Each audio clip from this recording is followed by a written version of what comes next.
is the What's Neat This Week podcast. Oh, God. Is that what this is? What show is this? Am I at the right show? 161. 161. Sorry, Jerry Springer's in the next When you asked me if I wanted to be on over. What's Neat, I thought we were talking about whiskey. We don't I'm going to need put those. these headphones on so I can monitor okay. sound for a few minutes. Make sure we have sound. Oh, Lord. Who's running camera tonight? Mitchell Bufoden. Hi, Mitchell. Thank you for running camera for us tonight. That's Doug. Hi. No, that's security. Security's right here. Doug's not here. There's only security. There's no Doug. Only You guys security. are always on top of They it all for look me. the same. And what do we got to talk about We tonight? make mistakes Stuff. with you too. Good stuff. Train shows. Raymond. Yeah. Raymond's here. Austin Allard's here. I guess. Am I here? And Mike. Hey, Mike. Hey. It's good to have you, brother. And I didn't get my makeup done first. I know, right? I'm going to start the stopwatch, and you guys give us a countdown, and look at the beautiful models we have tonight. And we've got a really cool train running tonight that we're going to talk about, right? It's gorgeous. It is. It's longer, too. Canadian Pacific, those are beautiful engines. And we got camera number 2 over there to pick them up when it's time. So, boys and girls, ladies and gentlemen, here goes the clock. Mitchell, give us a countdown. And 3, 2. Do do do do do do do. ready? 3, 2, 1. The What's Neat This Week video podcast is supported by enthusiastic model railroaders just like you. These are anyway. Further support is provided by Microengineering, keeping you on track with quality products for 55 years. Check out their website at www.microengineering.com. Order from your local dealer or order direct by calling 1-800-462-6975. Additional support for What's Neat This Week is brought to you by Soundtracks. 2-time winners of Model Railroader Magazine's Reader's Choice Award for Favorite Sound Decoder and also miscellaneous sound with our sound card decoder. Now be sure to check out what all the fuss is about at soundtracks.com and also check out our YouTube videos at Soundtracks Videos on YouTube. Now, as a special thank you to What's Neat video watchers, we're going to offer free shipping, so be sure to use the checkout code WNTW3 for free shipping on your purchase at soundtracks.com. Further support is provided by the NCE Corporation, the power of DCC. Visit their website at ncedcc.com. And thank you for supporting the What's Neat This Week podcast.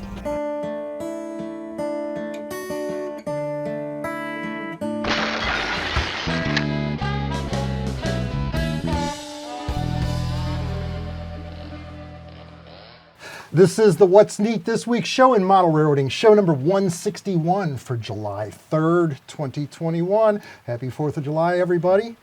We've got a lot of great people on the show tonight and a lot of cool trains to talk about. I know Mikey brought some heavy artillery tonight.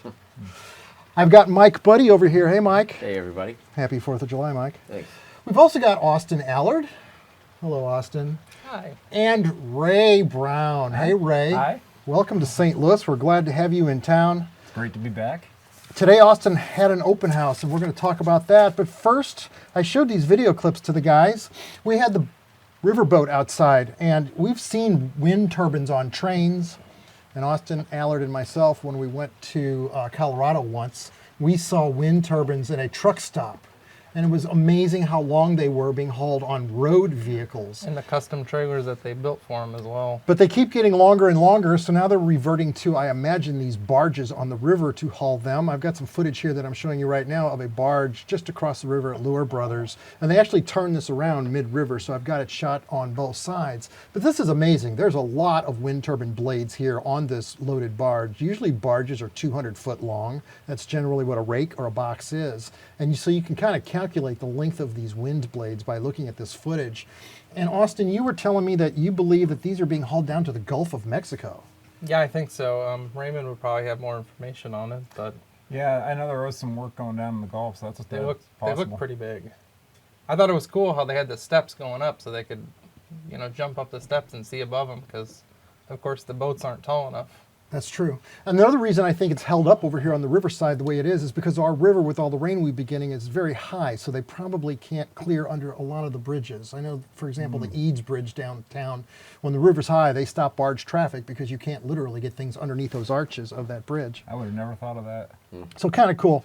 Now, this past 3 months, as we've seen, a lot of my friends down here have seen me torturously dusting models constantly and trying to figure out where the dust has been coming from. It seems like we've had more. Dust is the worst enemy that we've got on our layouts, by far none. Because it turns things gray, it makes the trees and the ballast and everything just look, awful, how well we know about dust. But generally pollen is my biggest enemy, and that's in the spring, and so I keep the doors closed and the windows closed here in the studio so that the pollen doesn't get on all these models in the background, because it's a lot of work to pull every model off, dust them with a paintbrush, and then go back and put them all back. Well, this week I solved the problem. Exploring the dryer that had been installed 3 months ago, the timing timed out right, and sure enough, the dust was purple back on that side of the studio. As you ran your finger on it, it came up purple, and it told me that was dryer lint, so there had to be a hole in the pipe or something not connected right on the dryer. I pulled it out, I fixed it, and it's amazing. I've got footage here I'm going to run. I don't know, I wish I could run this side by side. I'm not sure how to edit that, but here you can see the before shot where I shot the black main line over here, because that really brought it out. The black main line was gray. And then on the second footage I'm showing you right now is after it's all been vacuumed, with, in fact, a brush that I made on one of the past What's Neat shows. You'll have to check WN Index to find out what show it is I made for dusting the layout. We actually made a specialized brush for it with long hairs on it, about 2 inches long, which gently dusts everything. And as you saw in that footage I just ran, the ballast obviously was not gray anymore, it was more black. It looked a lot better. So I wanted to show that. Those are two things right away off the list. Let's talk about your open house, Austin. This is an annual event you do for your friends, and you had quite a few people there because they opened up my September What's Neat. The whole group of folks, the September part where they say the What's Neat video starts right now. That was kind of cool. That was cool. And then you and Michelle, my wonderful wife, opened up August video. That we did. Where they look at the camera just one more time and they're like, it starts right now. And I think it's so cute when you guys do this. It's really fun to mix Michelle and all the folks in. Last Prototype Modelers Meet, we did that with a whole group of people in the backyard. I stood on a 12-foot ladder without getting hurt.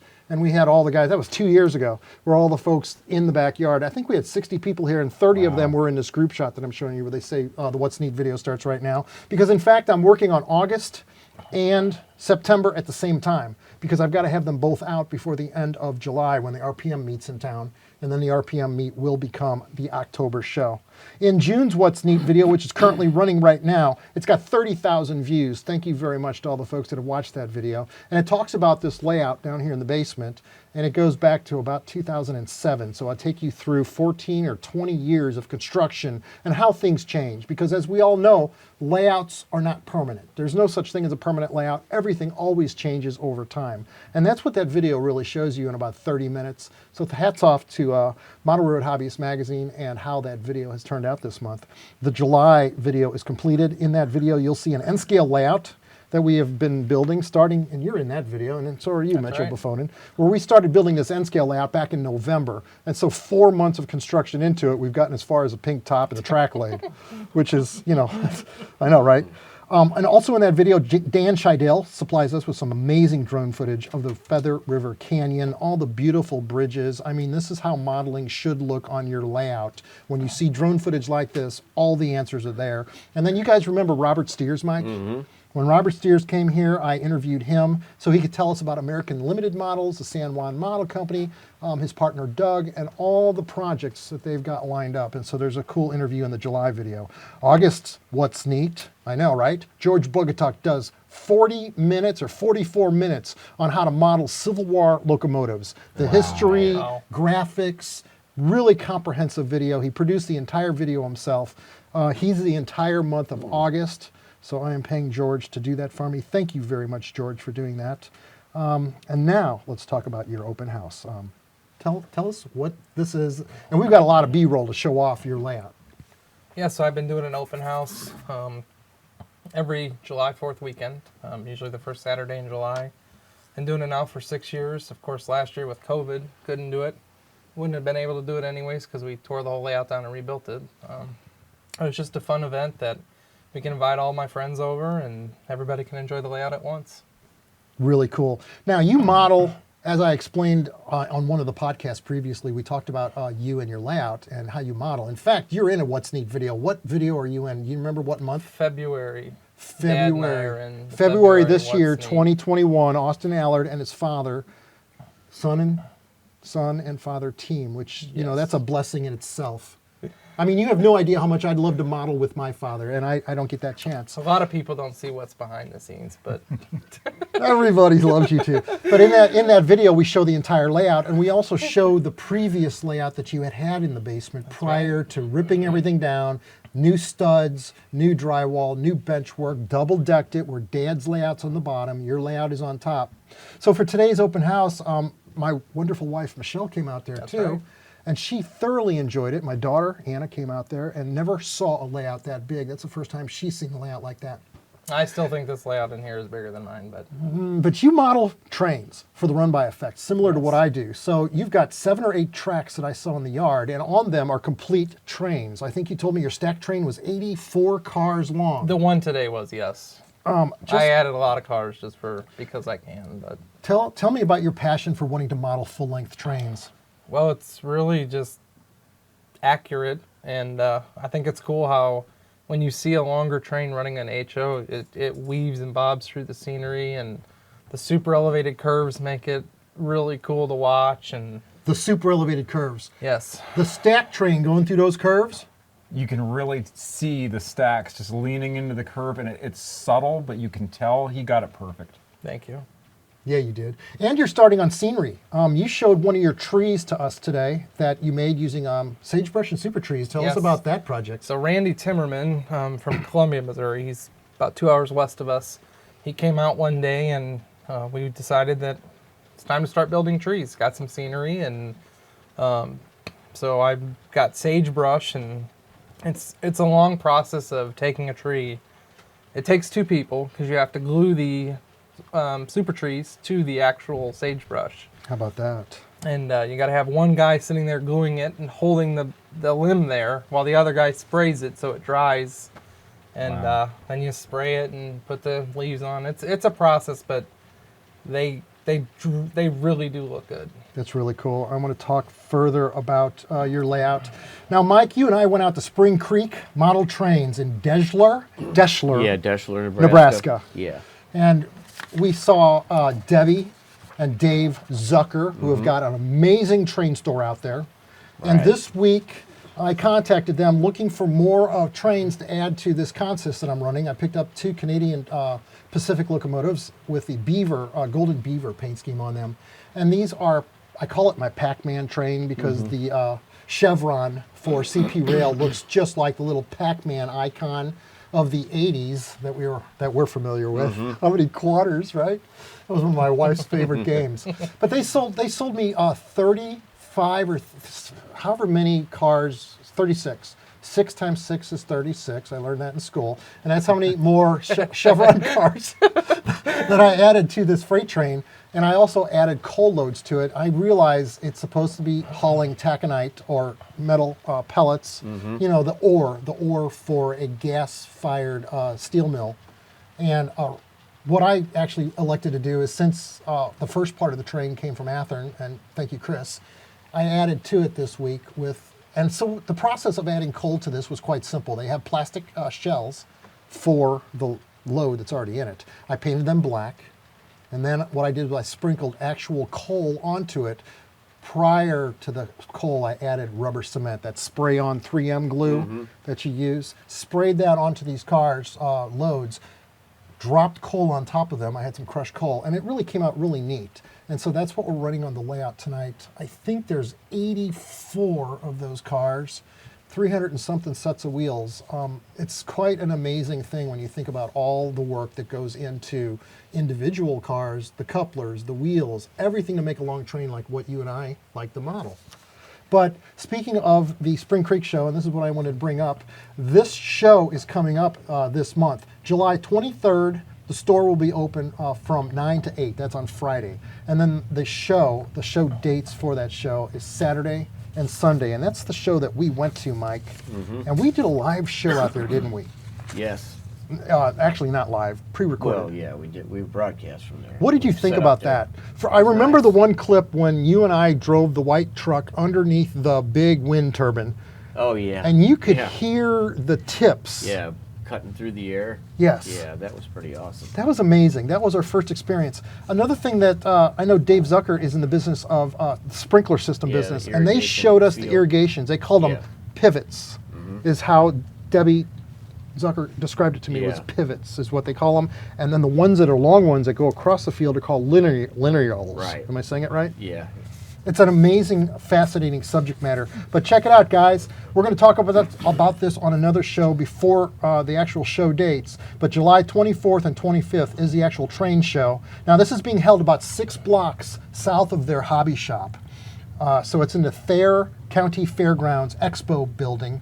That's at 4th and Race Streets in Deschler, Nebraska. It's worth going to. There's a lot of manufacturers, historical societies, modular layouts that's set up there. And it's a very intimate show in that Deschler, Nebraska doesn't have a population of more than about 5 people. Actually, it's probably more like, maybe 30 or 50. It's a very small town. They have one gas station, and that's where you get your snacks. They don't even have a grocery store in that town. But it's an amazing place to go. It's absolutely 8 hours to drive from here to there. Yeah. And But that it's- train store is worth it. It really is. I know Azatrax, Athern, Colorado Model Railroad Museum, Cowcatcher Magazine, Custom Finishing, Custom Trains, Intermountain, Iowa Scale Engineering, Mac Rail, Railfan Models, Rapido, San Juan Car Company, ScaleTrains.com. There's a lot of manufacturers, even Soundtracks. George Bogatuk is going to be out there at that show. So check it out, guys. It's worth looking up. You can look it up further at their website, SpringCreekModelTrains.com. and learn more about the show. I invite you to come out to it. We've gone to it, and we enjoyed the heck out of it. So let's go back and roll some more footage of your layout. I want to go to that hobby shop. I was thinking the same thing. Let's. That and Lombard, they're both on my list. We have footage of the inside of the hobby shop. Let's run it right now. Yeah.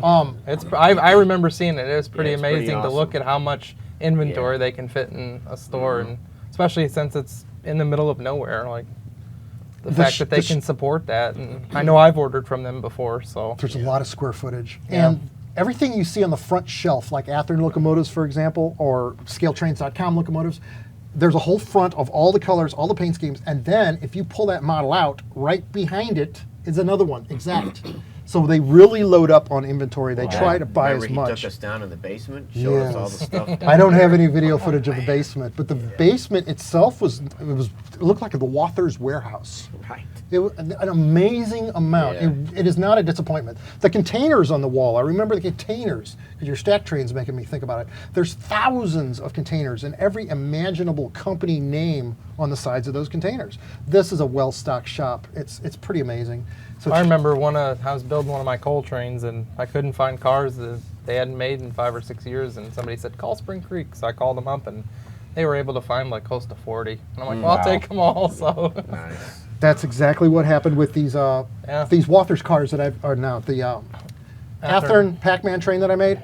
Those have been unavailable for like 3 years. I mean, they've sold out, and that was old stock. But sure enough, they had them out at that hobby shop. So I was real impressed with that. Ken, that crushed coal you put on those loads, as the train was going by, you can see that really catching the light and reflecting a little bit like real coal does. Right. It's a great effect. I love that effect. I love the way the coal sparkles. I think that's part of the magic of doing coal trains. And that's just a make-believe train for me. Again, it would haul taconite, but to me, it's a coal train. Because it's my model railroad, and you know how it is. We can all do whatever we'd like to do. Right. your railroad, your Whatever makes you rules. It's happy. your railroad can. is my rules. We'll Your go with railroad, that. my rules? Edit. Edit. We're not editing this. This is going to be a short show tonight. We're going to be probably cutting it off at 20 minutes. But Austin, I was so impressed with now the various trains you ran. You also had a grain train, which was made up of Athern cars and ScaleTrains.com cars. I saw all the boxes out on the countertop. Tell me about that train. That was pretty neat. I recently bought all those. Thanks to Athern for coming out with another run of the Trinities. But Yes. Mitchell Bufoden here, running camera. Him and his dad have just massive amounts of grain cars. Since they model the RCPE in North Dakota, there's a ton of grain, and we've always been talking about, hey, you need a grain train, and finally I just decided one day, well, it's time to get one. After you sold the first one. Yep, I had a BNSF one, and then I'm like, well, Oh, I modeled the I guess UP you're on your third one, one now, then. so I might as well get a UP one. So I sold the BNSF one about a UP I love your one. long main lines. I Thank love you. how the long trains, you can just zoom on them, they go on forever. I love the curves, your gentle curves that you've built on this layout. In the past, we've shown the bridges that you've been working on. I'm seeing it all in my head as I'm trying to describe it. It's Yeah, I'm really excited to do more with scenery. I got Campbell coming over. I got a couple dates with him in the future that we're going to do some ballast. I've been working on ballast. We ran a bunch of experiments a couple weeks ago. We did, trying to figure out what works, what doesn't. Different gluing Randy's methods. coming back over. We're going to make some more trees, and I made a couple roads, so that's another project I'd like to work on. And then another thing that's on my to-do list for next year is grade crossings. yes. I really want to get gates, signals down for them, and Yeah. have something that actually is more than just the train running through the scenery. That was awesome. Thank you for inviting us out there. My Yeah, wife thank and you I for both coming. really enjoyed being at your layout, and it was just cool to get out of the basement for a couple of hours and hang out with you. Yeah. Ray Brown, you're here, brother. What do you got going on? What are you in St. Louis for? Well, work has brought me out here for a couple weeks again, and it just happened to coincide with Austin's open house. I plan on coming out for that anyway, because I was out 2 years ago for it, and it was such a great time. I met all of you guys, and Yes. you know, it's been a blast ever since, so I wasn't about to miss it. But you know, I brought a bunch of my own stuff with me to run on Austin's layout, because it's a lot of Even fun. he brought a long train to run. So. And yeah, you know, I'm like, Austin likes to run long trains. Let's get in on the fun. I brought 75 50 and 55 ton 2-bay hoppers, and I was double heading two 210-2 steam locomotives on that train, both with TCS Wow Sound. Wow. And it was pretty great getting the out of sync exhaust going and running those long trains, and same thing, watching it go through the curves and seeing that super elevation a little bit. It was just fantastic, because I've never been able to do that before. It was really great. I filmed you running a small passenger train. I think Yep. it was 3 cars and a steam engine. Yeah, that was my Bessemer Bullet. That's run on your layout here. I think it's been on the show before, and love that train. It's a Division Point brass locomotive, TCS Wow Sound, and some Bachmann cars I modified quite a bit. And I love that train. It's kind of my pride and joy at this point. I had everything I got. That's really cool. Mike, Budde, look at what you brought tonight. I called it heavy artillery in the opening, because I, in fact, saw these out in Kingman Canyon, and I started to model one in right here. I've got it on the table, where you said these are BMWs. These are the Yeah. Walmart cars that we Yeah. were able to buy back in 2007. But I never put the Plano sides on it to finish it off so that it would look like the prototype photographs that I just Yeah. showed you. Tell us about your awesome models. Well, this is the first one I did. It was this is back when I was still trying to keep up with modern railroading. You know, I was still trying to be current, and this gave me another excuse to run some semi-open autoracks. Canadian Pacific and CP Rail had these mesh-covered racks that ran late 90s into the early 2000s, and it was. The siding was made out of plastic. It was just like orange construction fencing, only it was black. And they called it geogrid siding. But anyway, this one I spent entirely too much time. I scratch built the flat car, and it's an NSC, National Steel Car, Canadian-built flat car with each side has like 40 or 50 gussets all along the side sill. And Good but work on camera, Mitchell.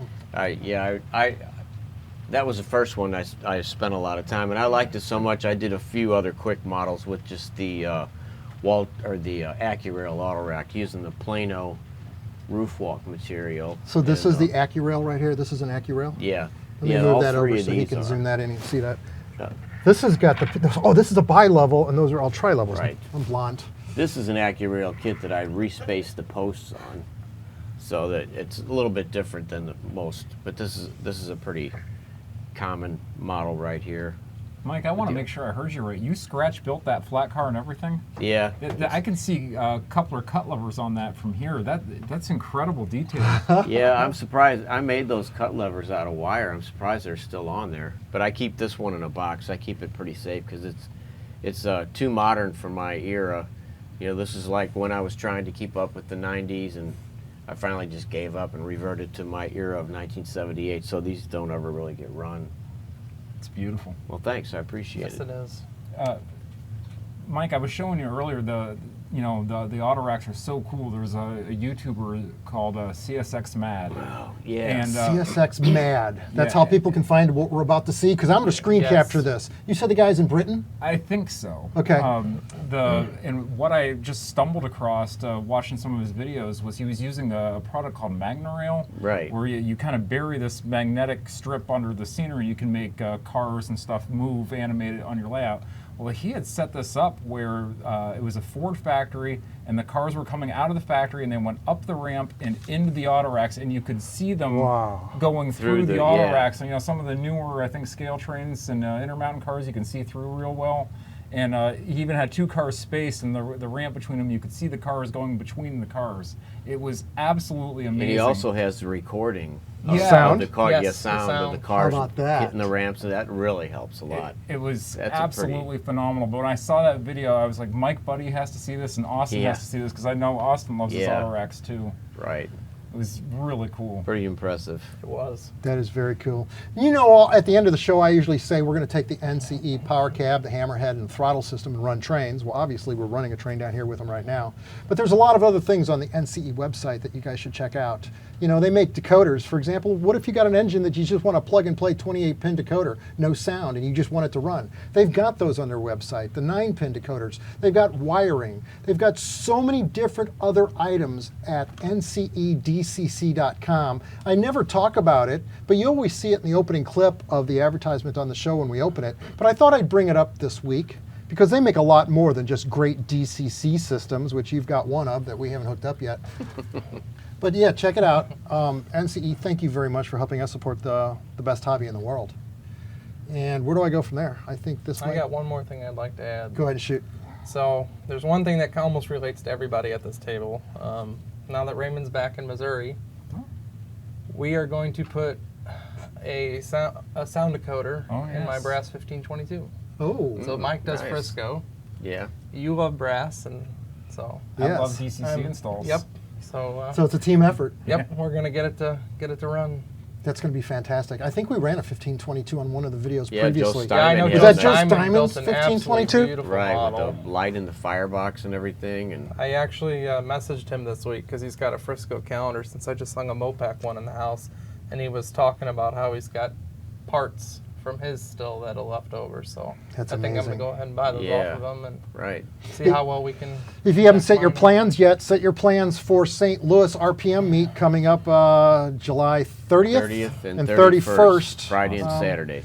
And the last show that we did, you can revert to that to see more on that show. We ran probably over 48 or maybe 75 different video clips of that show during the interview that we had. So with Lonnie on that show, Lonnie Bathurst. Yeah.